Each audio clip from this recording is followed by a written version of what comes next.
Ya estamos de vuelta en Combinación Clave 92.9 FM. La Clave me escucha.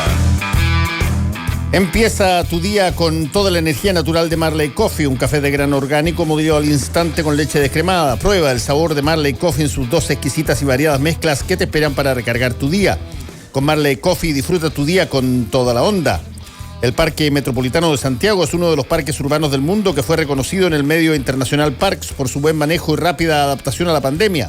Conoce más sobre el Parque Metropolitano de Santiago en su sitio web parquemet.cl y en sus redes sociales Parquemet Minbu.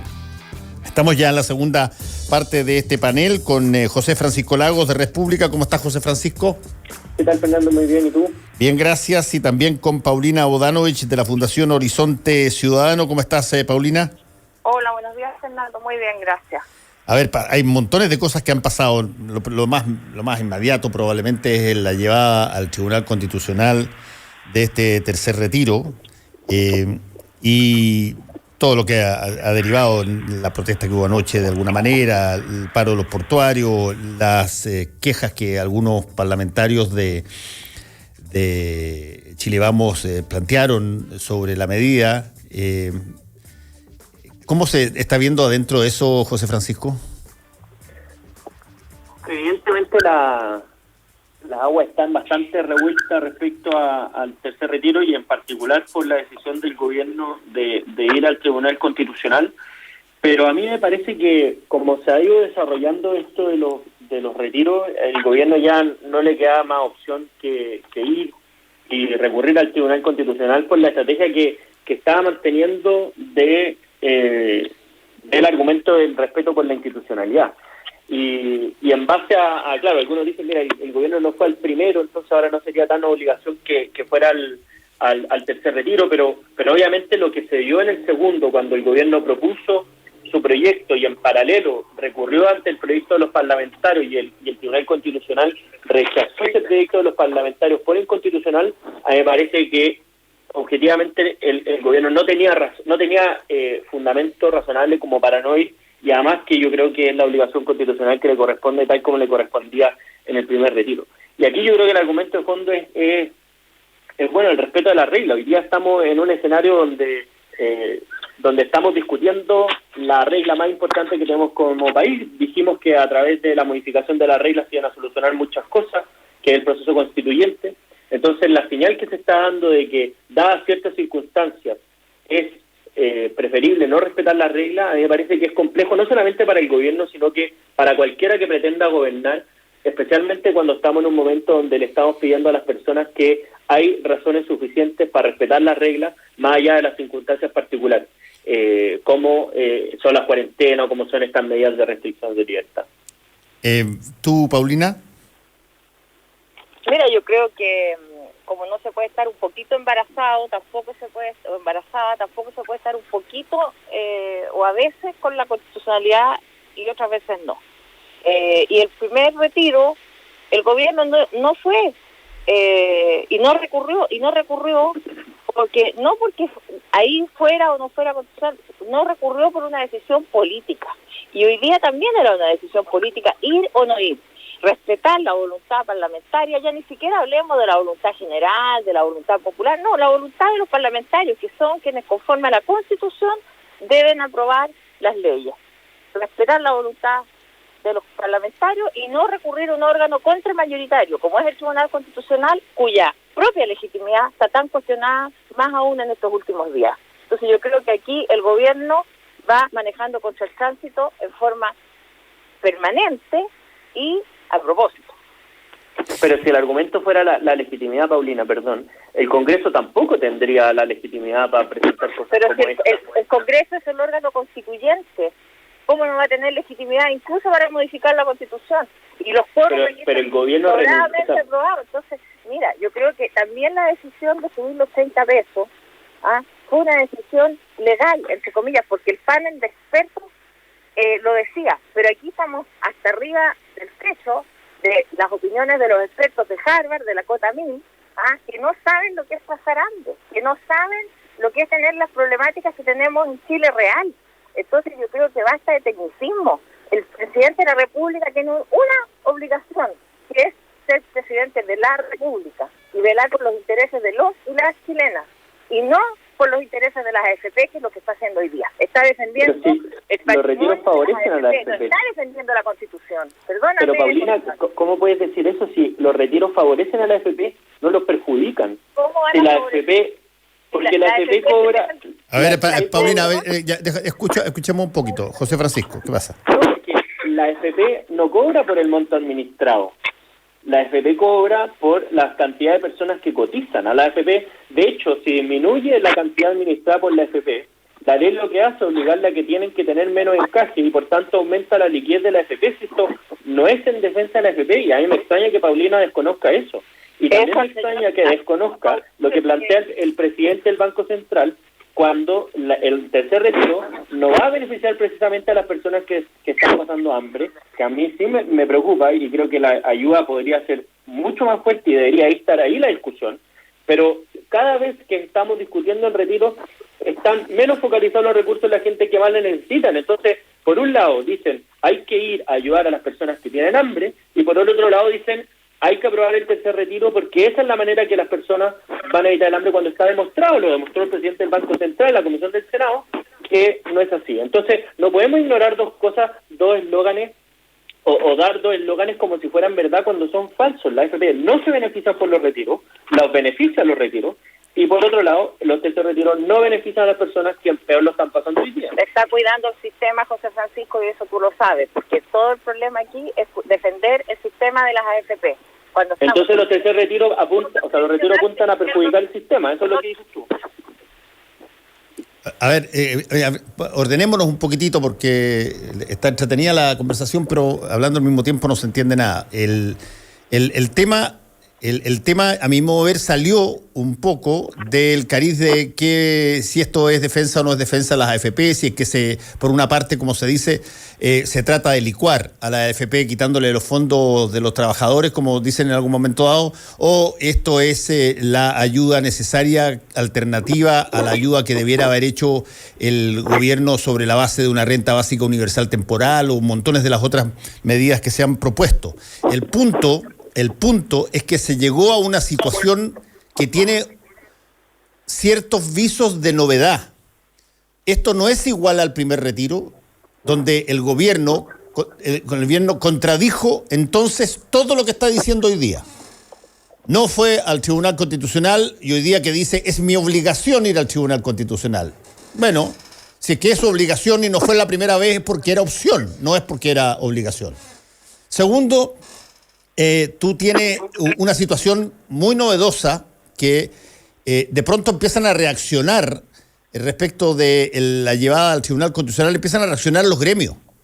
Y tú tienes un paro portuario hoy día que eventualmente puede aumentar si es que otros gremios deciden hacer lo mismo, que no estaba en ninguna de las otras etapas. Entonces, el problema es qué tanto se vio venir esta situación. Por eso es que yo hago la analogía con la Superliga que inventaron los multimillonarios dueños de fútbol en Europa, donde estaban convencidos que los iban a aplaudir de pie porque iban a tener fútbol súper financiado y resulta que ahora están todos retirándose y pidiendo perdón por haber defraudado a los hinchas en esa situación. Y en una de esas, ¿quién sabe lo que pasa? En una de esas, José Francisco, este Tribunal Constitucional no vota igual que las mismas personas en el Tribunal Constitucional anterior. O sea, es una posibilidad, pero en el primer retiro existía la incertidumbre sobre si la materia era inconstitucional o no. Pero ahora en el tercer retiro, cuando pasamos por el segundo... ¿Pero qué es eso? Pero explícame, perdóname, una pregunta lega.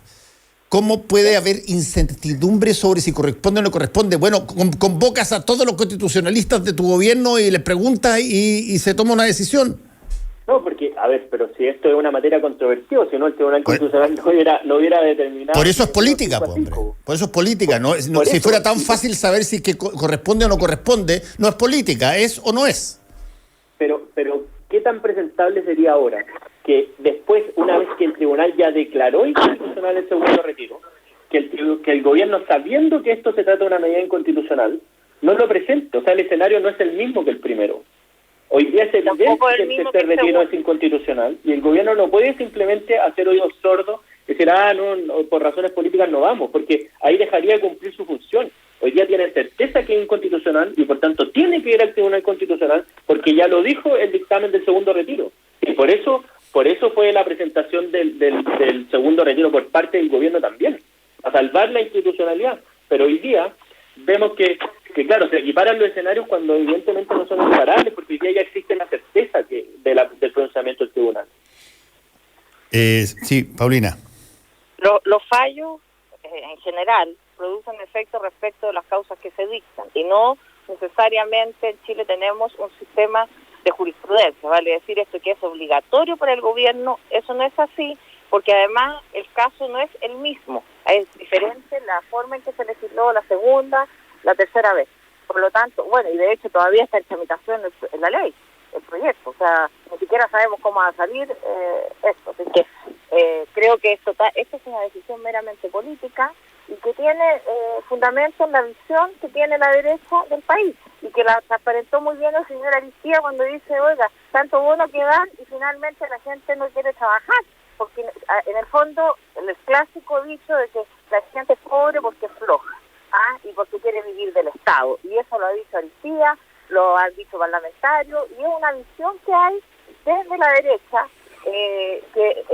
colaborar en un momento de crisis como el que vivimos, no hace 6 meses, vivimos crisis desde el 18 de octubre, entonces, y desde antes. Entonces, cuando ya se lleva 1 año y medio, cuando están agotados todos los recursos personales, cuando los bonos son insuficientes, mal entregados, mal distribuidos, mal focalizados, hiperfocalizados, pero mal focalizados además.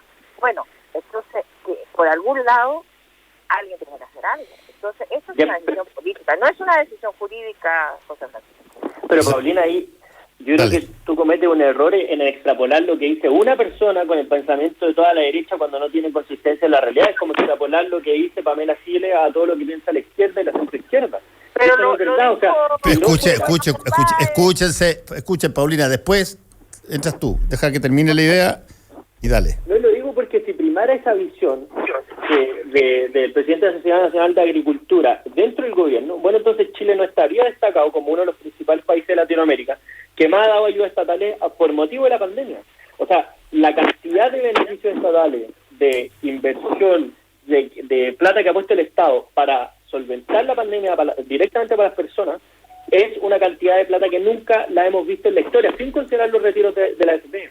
Entonces, ¿cómo se puede condecir esa visión que somos escépticos de la ayuda estatal, porque por la frase que dijo una persona, cuando los hechos muestran algo totalmente distinto? Ni siquiera los países de izquierda de Latinoamérica han puesto tanta plata, proporcionalmente a su ingreso, obviamente, como lo ha puesto Chile. Entonces, uno no puede extrapolar lo que dice una persona a todo el pensamiento cuando los hechos dicen claramente algo tan distinto. Claro, y ese argumento que tú estás diciendo lo utiliza el presidente de la Sociedad Nacional de Agricultura, Ricardo Aristía, para decir de que la gente no va a trabajar porque los bonos del Estado le permiten quedarse en la casa leyendo el diario o viendo tele, digamos. Yo creo que es una tontera. Obvio que es una tontera, no es una barbaridad, digamos, pero porque las platas, en todos los montos que se han hecho, y lo hemos visto porque las ayudas son de distinto tipo y algunas son muy eficientes y otras son muy ineficientes, como el caso de las cajas. Tú tienes una dificultad que la reconoció en su momento la ministra del Trabajo, de poder llegar, tanto así que desde la propia desde el propio coalición de gobierno muy tempranamente se dijo que hicieran una entrega directa de aporte monetario a las personas a través del carnet de identidad, como lo dijo incluso Joaquín Lavín, porque no estaban llegando las platas a las personas que debían llegar. Paulina. Por eso digo que han estado mal focalizadas las entregas. Eso de que mucha gente, por ejemplo, gente que no tenía ingresos desde el 18 de octubre a la pandemia, porque, no sé, las pymes, los negocios, mucha gente dejó de percibir ingresos. Entonces esa gente, claro, no está, a lo mejor viene dañada de antes, ¿no? y viene, en el fondo, el gobierno dice, no, esta gente venía mal antes, no tenía ingresos antes, por lo tanto ahora no les corresponde. Pero es gente que no tiene para sustentarse. Bueno, ¿cómo avisoran ustedes que termina esto, José Francisco? Ya, se fue al Tribunal Constitucional.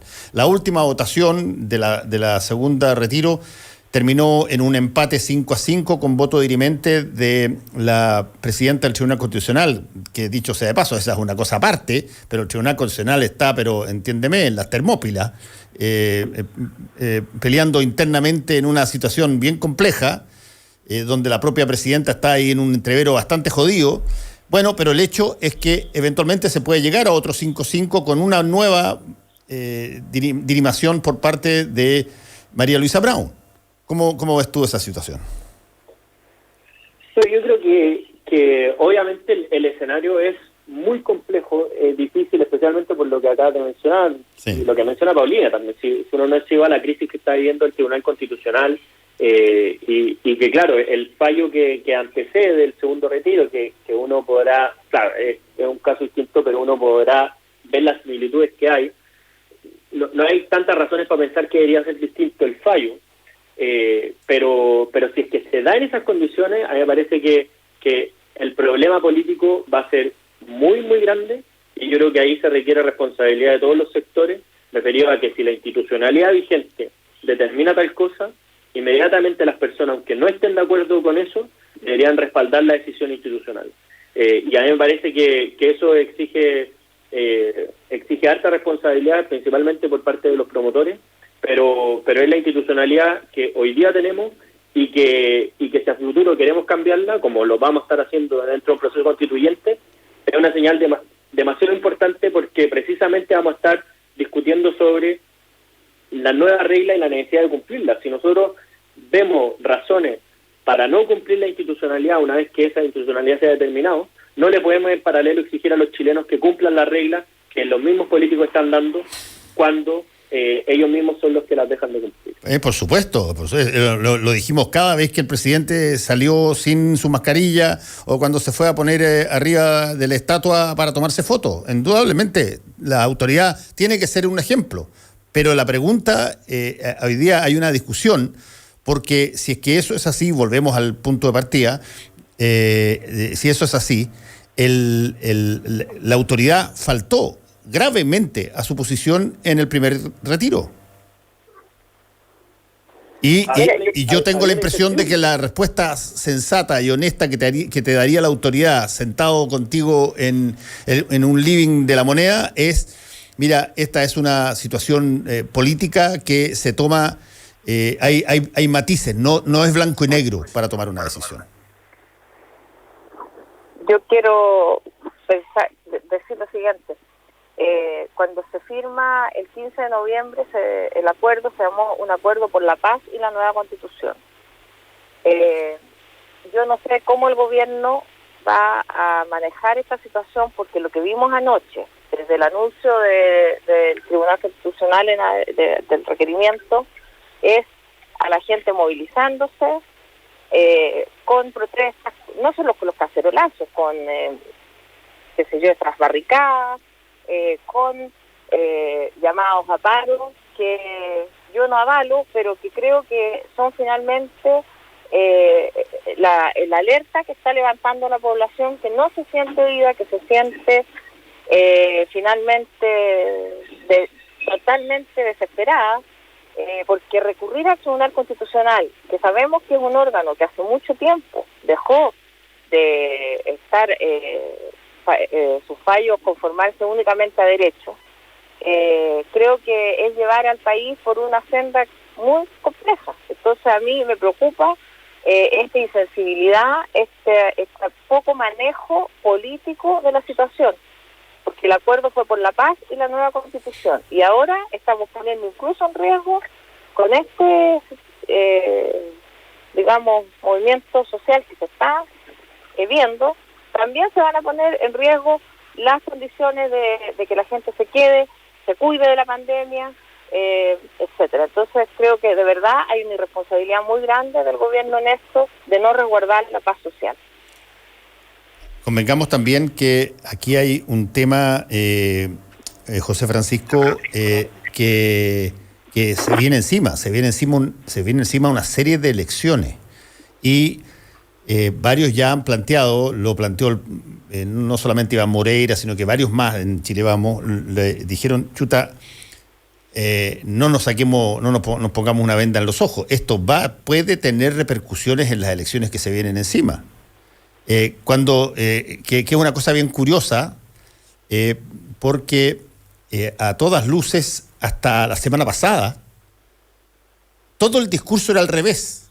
Era la oposición la que se afanaba en fragmentarse, en no hacer primarias conjuntas, en distanciarse y decir con quién le conviene o no le conviene ir a tomarse una foto, y era una cantidad de gente experta electoral que decía, mira, esto puede terminar en un desastre a la hora de la Convención Constitucional. Y de pronto cambia y gira totalmente el eje del asunto. Sí, yo creo que bueno, las elecciones también después son binarias. Entonces, si la izquierda es incapaz de materializar el problema político que va a tener el gobierno en Chile Vamos a raíz de esto, yo creo que el problema podría no producirse. Ahora, yo creo que es evidente que esto va a tener un costo. La pregunta que debe hacerse Chile Vamos es si es que vale la pena asumir ese costo o no. Y yo creo que si es que está en juego la institucionalidad, si es que está en juego respetar las reglas del juego, como lo dice el presidente del Banco Central, o sea, no es una cuestión que alguien se haya parado y dicho, oye, me voy a oponer a todo lo que esté proponiendo la oposición y gran parte de Chile Vamos, sino que hay razones de fondo para hacerlo. A mí me parece que está justificado aunque tenga un costo electoral importante. Y me llama la atención que políticos que tienen esta convicción no estén dispuestos a ejercerlo porque se vienen tiempos electorales. Ahora, yo creo que es una determinación que debe tomarse internamente en la coalición. Yo creo que obviamente hay un conflicto dentro de varios parlamentarios del Chile Vamos con el gobierno que se va a perpetuar con este requerimiento ante el Tribunal Constitucional, pero me parece que es mejor resolver ahora el conflicto que resolverlo más adelante y llegar a primarias divididos o sin un programa único de gobierno para el próximo periodo. Y mientras antes se produzca el conflicto, me parece que es más sano para las coaliciones. Yo creo que yo tampoco creo que la izquierda está tan mal considerando el tiempo que falta también para la elección. Yo creo que se van a coordinar de una manera u otra. No creo que vayan a llegar con 3 candidatos presidenciales en la frente izquierda, no lo veo, pero bueno, vamos para sorprendernos en esto. Paulina, para terminar. Mira, yo creo que ojalá piensen bien desde el gobierno los efectos que está produciendo esta situación, no solo lo del requerimiento. Yo creo que esta desconexión profunda que hay con la ciudadanía, que la hemos visto ya desde la flor, y para qué vamos a contar todo el cuento de vuelta, de esto que dice el señor Aristía, de lo que dijo María José Hoffman en su momento, que también dijo lo mismo, que a la gente le gustaba vivir del Estado. Entonces yo creo que quisiera saber quién puede vivir, no sobrevivir, vivir con los bonos, vivir con 100.000 pesos. ¿Quién puede vivir en Chile con 100.000 pesos? Esa es la única pregunta.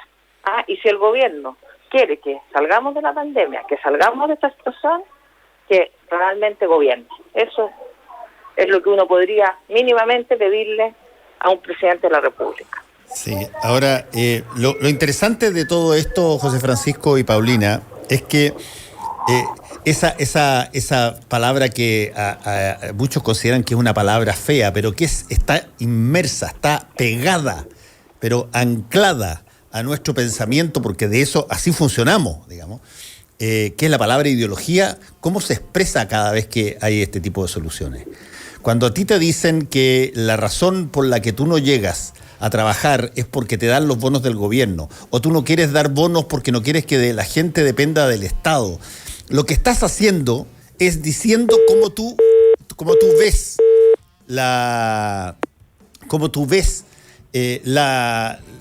cómo funciona a tus ojos en tu mirada cómo funciona la sociedad y sobre todo cómo funcionan los que son distintos a ti. Yo me acuerdo cuando el famoso economista inglés David Ricardo planteaba en su época, hace muchos siglos, que a los trabajadores había que pagarles lo justo y necesario para que tuvieran la obligación de volver al día siguiente a trabajar y generar sus propios recursos de nuevo. Porque si es que tú le dabas un poquito más, bueno, eventualmente se podían quedar en la casa y saltarse el día siguiente. Exacto lo que dijo Aristía. Es una clase social que básicamente lo que hace es aprovecharse de los recursos que eventualmente se le ponen y que si es que tienen un poquitito más, entonces no sienten que tienen que ir a trabajar.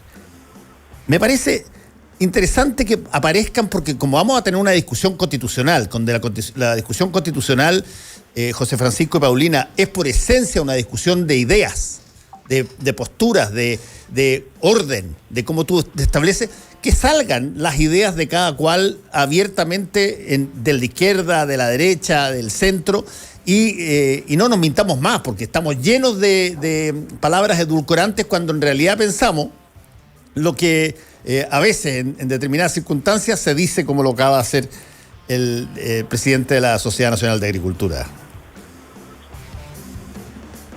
José Francisco, ¿estás ahí? Sí. Ya. No, yo creo que aquí, o sea, hay comentarios de ese tipo, más que con ideologías, con desconocimiento de la realidad, y me parece que comentarios de ese tipo hacen un flaco favor a la idea, a pesar de que estoy muy consciente de que ese pensamiento no representa la centro derecha, y así lo ha demostrado la ayuda que ha dado el gobierno histórica hacia las personas por la pandemia. Bueno, nos encontramos, cuídense, nos encontramos la próxima semana. Chao, José Francisco. Que estén muy bien. Paulina. Adiós. Chao, gracias. Que estén muy bien, nos vemos. Comenta en nuestras redes y opina junto a nosotros. Fernando Paulsen ya vuelve. 92.9. La clave me escucha.